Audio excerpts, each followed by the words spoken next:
নমস্কার বন্ধুরা, কিচেন ক্যানভাসের তরফ থেকে আপনাদের সকলকে স্বাগত। আজকের রেসিপি অসাধারণ স্বাদে ভরা আর টেস্টের কোনো তুলনা হয় না। আজকের রেসিপির নাম হচ্ছে চিংড়ি মাছ দিয়ে কাঁচা টমেটোর ঝাল। এই শীতকালে কাঁচা টমেটোর ঝাল খেতে কিন্তু অসাধারণ লাগে।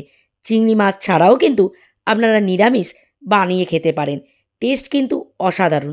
চলুন বানিয়ে ফেলি। এখানে খুব বেশি চিংড়ি মাছ লাগবে না। আমি এখানে 200 গ্রামের মতন চিংড়ি মাছ নিয়েছি। তার মধ্যে দিয়ে দিলাম সামান্য হলুদ আর নুন।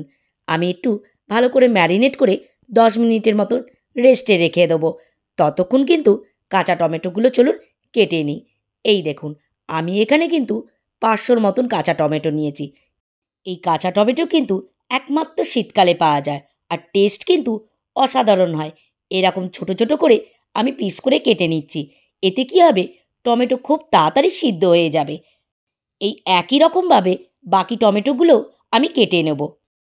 টমেটো কাটার পরে আমি কড়াই বসিয়ে দিলাম। কড়াইটা গরম হলেই এর মধ্যে সাদা তেল দিয়ে দিলাম। আপনারা চাইলে সর্ষের তেলেও রান্নাটা করতে পারেন। তেলটা হালকা গরম হলে এর মধ্যে চিংড়ি মাছগুলো আমি ছেড়ে দেবো।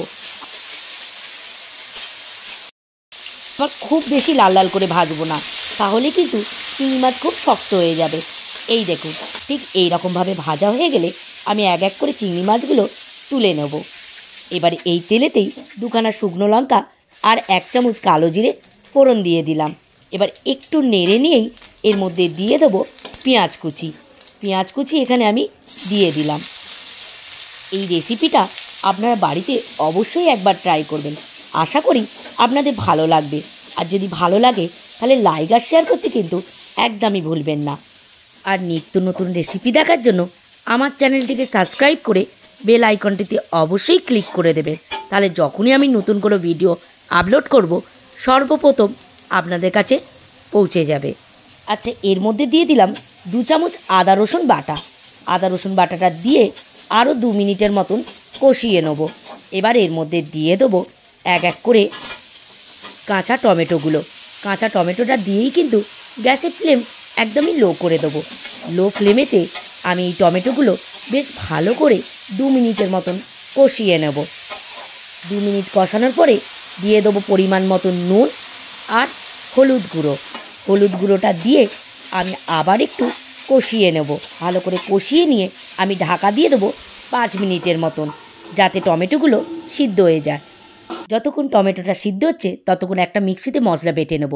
এখানে সর্ষে নিয়ে নিলাম 25 গ্রাম আর নিয়ে নিলাম 4 থেকে 5খানা গোলমরিচ আর 25 পোস্ত আর 7 থেকে 8খানা কাঁচা লঙ্কা।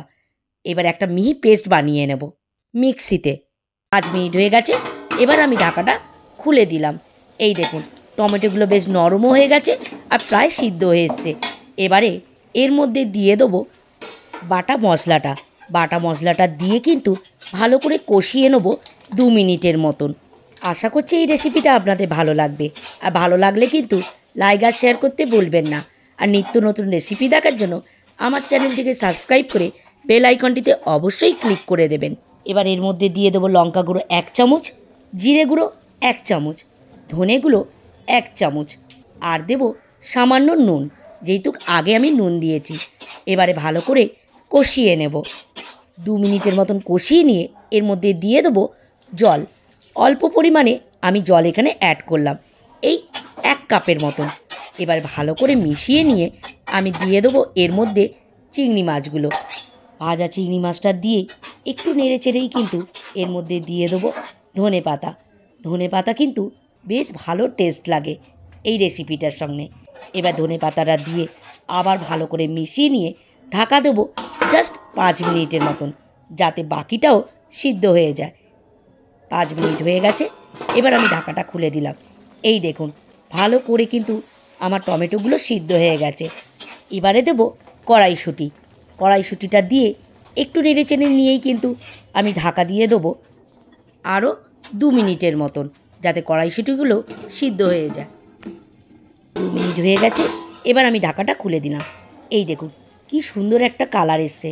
এবার দিয়ে দেবো 2 চামচের মতন চিনি। চিনিটা দিয়ে ওপর দিয়ে দেবো একটু সর্ষের তেল। সর্ষের তেলটা দিলে কিন্তু অসাধারণ একটা গন্ধও আসে আর টেস্টটাও দারুণ বেড়ে যায়। এবার দুখানা কাঁচা লঙ্কা দিয়ে দিলাম। এবার জাস্ট 2 মিনিটের মতন একটু ফুটিয়ে নিয়েই কিন্তু নামিয়ে নেবো। আর দেখব তেলটা যেই মশলাটা থেকে ছেড়ে দেবে। এই দেখুন আমার একদম কিন্তু রেডি হয়ে গেছে। গরম গরম ভাতের সঙ্গে এই রেসিপিটা অসাধারণ লাগে। আপনারা অবশ্যই বাড়িতে একবার ট্রাই করবেন। আর আমাকে কিন্তু কমেন্ট বক্সে জানাতে বলবেন না আপনাদের কেমন লেগেছে। তাহলে আজকের মতন এখানেই শেষ করছি। আবার দেখা হবে একটি নতুন রেসিপি নিয়ে। ততক্ষণ আপনারা ভালো থাকবেন, সুস্থ থাকবেন।